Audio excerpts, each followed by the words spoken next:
podcast PodX, podcast ekonomi syariah, tempat berbagi ilmu dan pengetahuan seputar ekonomi syariah. Sebelumnya kenalan dulu yuk, nama aku Dwi Puspitasari sebagai host pada hari ini. Dan kebetulan kita juga kedatangan tamu istimewa nih, yaitu Ibu dosen Nufzatun Sania.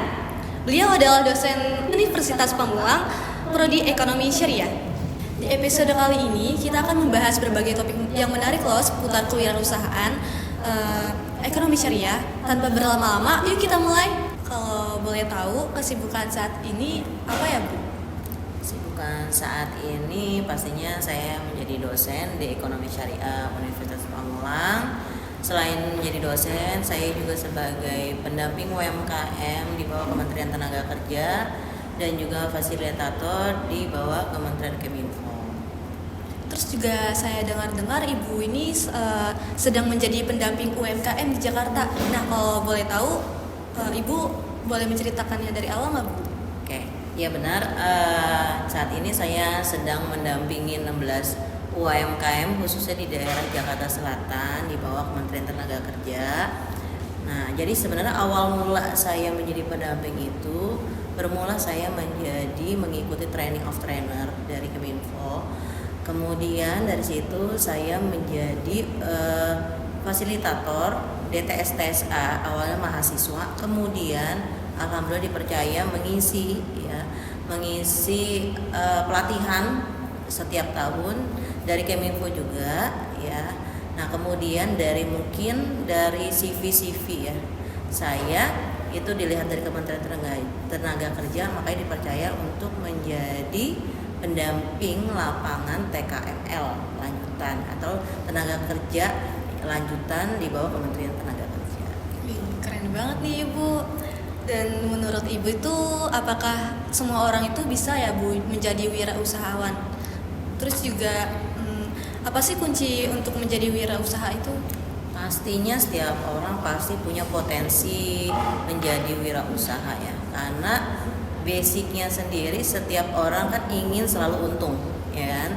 Kalau orang pengen untung pasti nggak merugi. Namanya usaha pasti orangnya selalu untung dan nggak merugi, itu basic dasarnya gitu. Kemudian jadi setiap kita tuh punya potensi, tapi bagaimana kita menggali potensi kayak kita dan memulai dari potensi itu sendiri. Makanya potensi itu bisa diambil sebenarnya 3 tahap. Yang pertama adalah bisa dimulai dengan dari hobi ya. Hobi kalian apa? Misalkan mahasiswa yang hobinya konten atau enggak mungkin live TikTok atau apa, kan itu hobi ya, tapi kan bisa menjadi menghasilkan sesuatu ya. Nah gitu. Jadi konten kreator. Video konten kreator, betul sekali. Kemudian misalkan kita melihat apa yang ada di sekitaran kita. Misalkan yang suka pagi-pagi jogging gitu kan. Kalau jogging kan pastinya aus ya. Iya. Terus aus kebetulan lagi nggak bawa air. Nah, dilihat di sekitar nggak ada yang jual minuman. Kayak boleh nih jogging besok kita beli jual minuman. Nah, gitu kan, itu peluang juga gitu kan. Sama saat ini apa yang diperlukan pasar saat ini. Oke, kalau apalagi pasar Indonesia termasuk pasar yang konsumtif ya. Masuk ya istilahnya apa yang viral pengen beli gitu. Apa yang viral pengen beli. Nah, kita tinggal ngejual aja produk-produk viral yang terjadi, kita jual. Iya, pasti orang lain juga pada FOMO. Nah, betul sekali. Banyak masyarakat Indonesia itu FOMO, jadi pada beli juga pasti. Betul sekali. Kayak gitu ya. Lalu, apakah Ibu bisa memberitahu peluang dan tantangan dalam berwirausaha? Peluang dan tantangan itu istilahnya banyak ya.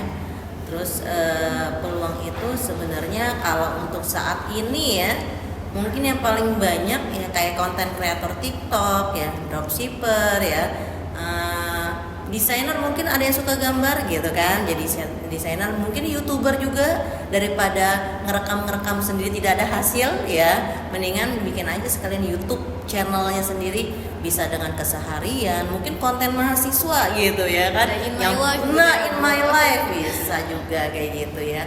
Tapi tantangan pasti banyak ya.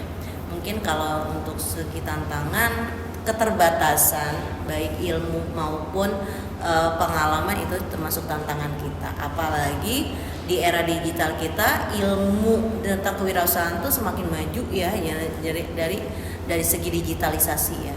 Jadi kalau kita tidak bisa mengoptimalkan itu, kita ketinggalan ya kan gitu. Jadi kitanya juga harus update terus. Yes, betul banget. Kemudian kesulitan manajemen waktu. Kadang kita bukan kesulitan manajemen waktu, tapi sok sibuk gitu. Sibuk mungkin main game gitu ya dia. Jadi kita manajemen waktunya kurang. Main gamenya bisa 8 jam ya kan, untuk usaha cuma 1 jam gitu kan. Misalkan seperti itu. Kemudian kurangnya relasi. Apalagi zaman sekarang ya, generasi Z ya kan. Kurang suka berinteraksi keluar ya kan, itu introvert. Nah itu jadi gimana kita mendapat interaksi di luar, relasi di luar kalau kita sendiri introvert kayak gitu. Kemudian tekanan dan tanggung jawab ya, kadang-kadang kita belum siap terhadap tekanan-tekanan yang terjadi gitu, karena pengalaman kita masih minim. Yang terakhir ada pastinya persaingan semakin banyak di lingkungan sekitar kita gitu. Oke. Dan sejak Ibu menjadi dosen, bagaimana nih Bu, Ibu melihat perubahan dalam tren kewirausahaan di kalangan anak muda saat ini dibandingkan generasi sebelumnya? Pasti ada kan Bu perbedaannya? Trennya sekarang semenjak Covid ya semenjak Covid sekarang wirausaha tuh nggak harus punya ruko, nggak harus punya modal banyak ya, nggak harus punya kemampuan yang lebih ya. Dengan adanya dropshipper ya, reseller ya kan, dan sekarang istilah rebahan aja, kita di kasur aja bisa menghasilkan cuan ya kan gitu. Nah itu mungkin salah satunya dengan cara seperti itu. Kita sebenarnya poin dari wirausaha itu bagaimana kita mendapatkan pangsa pasar terlebih dahulu. Kalau kita sudah mendapatkan pangsa pasar, itu akan lebih mudah kita untuk mencapai tujuan dari bisnis tersebut gitu ya. Jadi untuk lebih mudah kita, supaya bisnis kita berhasil nih, pangsa pasar udah ada, jadi kita nggak pusing lagi nih akan memasarkan produk kita ke bawah kemana kayak gitu. Dan selama Ibu menjadi dosen ini, pernah nggak sih Bu punya mahasiswa yang bisnisnya itu udah sukses banget Bu? Ya. Kalau boleh tahu, boleh dong Bu diceritain. Kalau dibilang sukses, mahasiswa ekonomi syariah khususnya ya, itu luar biasa ya untuk bisnis ya. Mungkin ada di grup kita ya, di grup mahasiswa banyak yang udah mulai seminggu itu yang bermunculan berjualan produk itu. Share produk itu salah satu bukti nyata bahwa mahasiswa ekonomi syariah udah aware dengan masalah wirausaha, gimana mendapatkan cuan di kesibukannya untuk menuntut kuliah. Nih mungkin salah satu ya, kalau dikumpulin banyak nanti nggak muat gitu kan.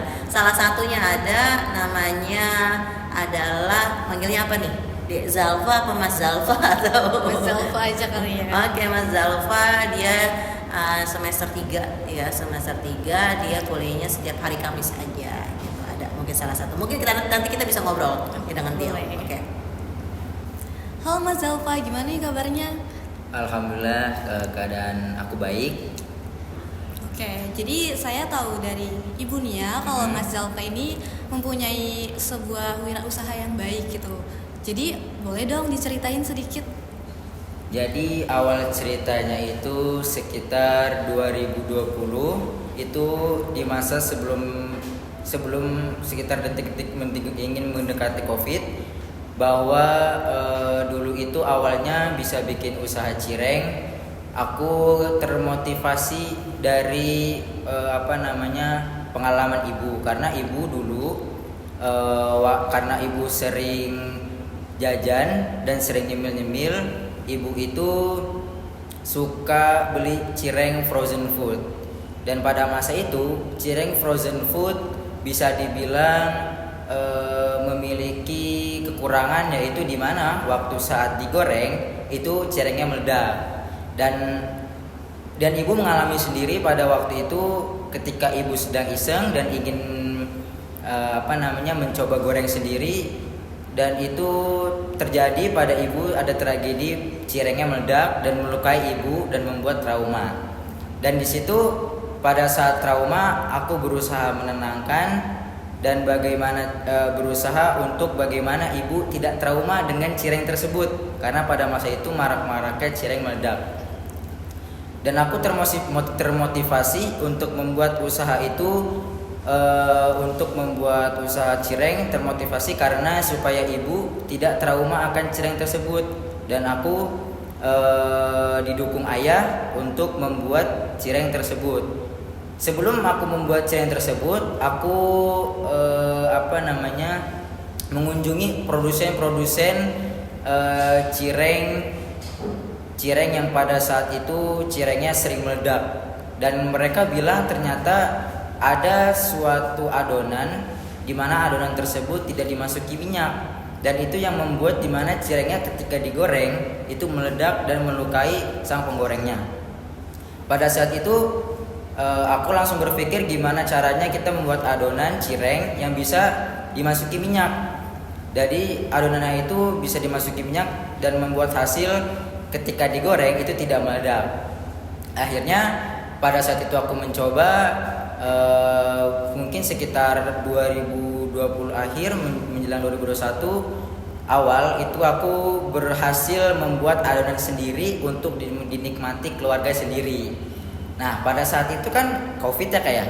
Nah di saat itu COVID, ayah juga tidak sedang bekerja, dan yang paling mungkin bisa dijual oleh masyarakat kita juga kan paling sekitar cemilan-cemilan ya. Itu yang membuat aku semakin mendorong untuk membantu ekonomi keluarga dengan menjual hasil adonan aku yang namanya cireng itu dicampuri dengan minyak tanpa harus cireng tersebut meledak. Nah untuk cireng aku sendiri aku menamainya cireng Zafira karena ibu bilang coba dipakai dengan nama adik atau nama keluarga supaya jadi berkah usahanya. Wah banget ya kak, yang tadinya berawal dari trauma dan berawal dari musibah sekarang menjadi usaha yang berkembang pesat. Yang tadinya dari mulut ke mulut sekarang menjadi berkembang pesat. Terima kasih karena sudah bercerita pengalaman kakaknya. Oke nih Bu, tadi aku udah dengar gimana ceritanya dari Mas Zafran. Nah sekarang aku mau lanjut lagi ini Bu ke pertanyaan-pertanyaan buat Ibu. Nah, kalau kita ngomongin kualitas penting buat jadi seorang wirausahaan nih Bu, apa sih yang menurut Ibu nggak boleh banget dilewatin untuk menjadi seorang wirausahaan yang sukses gitu? Untuk kalau diomongin pertama mental ya. Nah, benar. Orang wirausaha tuh harus punya mental baja istilahnya. Jadi saya mungkin pernah bercerita tuh di kelas semester 5 waktu itu. Jadi ada seorang bapak-bapak punya usaha yang luar biasa maju pas saat itu ya. Dengan awalnya dia berjualan bubur, jualan asinan, jualan mainan, ya itu semuanya gagal ya. Awal-awal dia jualan mainan anak-anak, di awal dia jualan di depan sekolahan, rame tuh. Tiba-tiba ada preman datang. Nah preman itu akhirnya minta duit. Nah akhirnya namanya jualan mainan kan untungnya nggak seberapa ya. Iya. Tapi karena rame ya lumayan. Tapi kalau dimintain duit mulu sama preman habis dong keuntungannya. Akhirnya dia berpikir pindah tempat. Akhirnya dia pindah tempat di depan minimarket gitu kan, di depan minimarket. Akhirnya memang bebas dari preman, tapi bebas juga yang gak ada belinya gitu kan. Akhirnya tutuplah jualannya. Kemudian dia jualan asinan ya, pakai gerobak. Awal sebulan rame banget asinan sampai dibikin cabang. Dalam arti dia bikin gerobak lagi gitu kan. Nah rame. Nah bulan ketiga tiba-tiba tengah hari siang ya, jam 12-an tiba-tiba asinannya berbusa. Itu kenapa Bu? Nah itu nggak tahu. Setiap jam 12 siang selama seminggu, otomatis kan rugi kan? Iya. Tutuplah jualan asinan. Akhirnya berubah lagi jualan bubur ayam.